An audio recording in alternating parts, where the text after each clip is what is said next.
everybody, my name is Oluwatola, and I have been told to come here and share my story on why I have decided to follow the Lord and why at this stage of my life. I was not born in like a pastor's house kind of setting. My parents were not pastors, they were just believers that would go to church.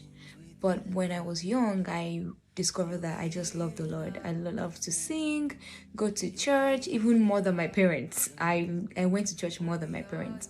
I believe that the Lord puts that love in there, His love in my heart. However, I believe that it was also a conscious effort to make decisions to stay following the Lord. I call it sojourning. It's an adventure here on earth. You are a sojourner. You are on a pilgrimage here on earth. That's how I see my journey, and it's been interesting so far. So one of the reasons why I made that decision early in life is just because I realized that it's God's desire and God's plan that all men be saved and to come into the knowledge of truth.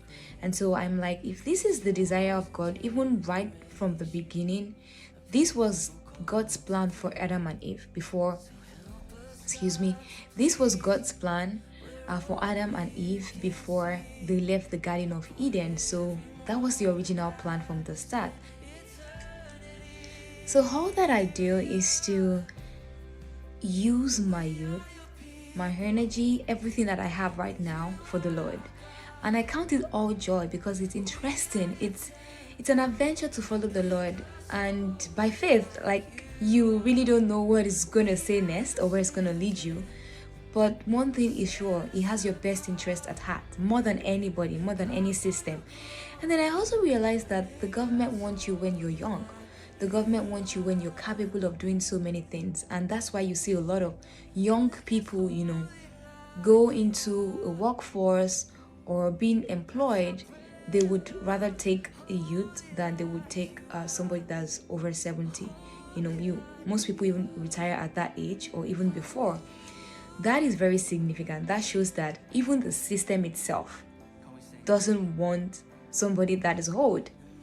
So now my question is, why would I wait till when I'm old to give everything to God when I know that the sole purpose of my creation is to burn for Him, is to live my life for Him? So why would I wait till then? What would I be doing with all this energy that I have, all this time? I can live my life for truth, born for God, and also reflect what Jesus would have us reflect here on earth, even to everybody. And probably through that means, men will be drawn to Christ. And most especially, I feel like if I have to wait till when I am older to respond to God, it would be drawing what the plan of God for me backwards a little bit. It's like I would be kind of slowing down the process. And then, to be honest, there's nothing out there. If you ask me, there's nothing out there. God is not boring. So many people are confused. They're like, how do you guys do this? How do you follow the Lord? But I tell you today that God is not boring. The Bible said that He led captivity captive, right? We were on our way to hell. And what Jesus is doing, what God is doing, is that He's bringing us from the part of hell even to life. And so He's taking us from the captivity that we're in, and He's bringing us to another captivity. However, that captivity is that of the Lord. It's not harmful. His laws are not grievous.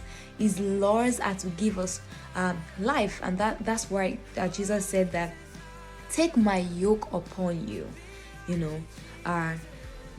It's the law of life. I mean, the Lord really wants us to respond, to Him. He wants us to burn for Him, and I believe that as we do so, we would find strength as we obey the Lord at each phase of our life. We would receive strength even to do more obedience unto Him. The decision to submit your life and all decisions to the Lord is not grievous at all. it is for our safety, and that's how we can also grow. As we obey the Lord and the instructions, we can grow and also escape corruption of this world. You can still be a doctor, you can still be whatever thing that you want to be in the Lord, and then you can still pursue righteousness. You can be right now I'm in grad school, and then a scientist. I'm currently doing my master's in biology, but I am still following the Lord. Biology is not my life. I mean, I am doing it with all that I can, but that's not my life, because I recognize that first of all, my life is hid in Christ, in God. God is my life. And so whatever I find to do, as the Bible encourages us, it said that we should do it as unto the Lord and not unto man. So I would do everything I am doing, my career, be it traveling. Following the Lord does not stop you from traveling. It doesn't stop you from having friends. It doesn't stop you from doing some certain things. However, by reason of the wisdom of God, He's going to be giving you instructions that would guide you on how to lead your life every day. And so try the Lord today. The Lord is beautiful. You would see that what we call enjoyment, or what the world calls enjoyment, is actually not enjoyment. It's all a trap. Only if you can just drop it, and then you will see the beauty of Jesus. Life is beautiful with Jesus. God can be trusted. Trust God with your life. Take care.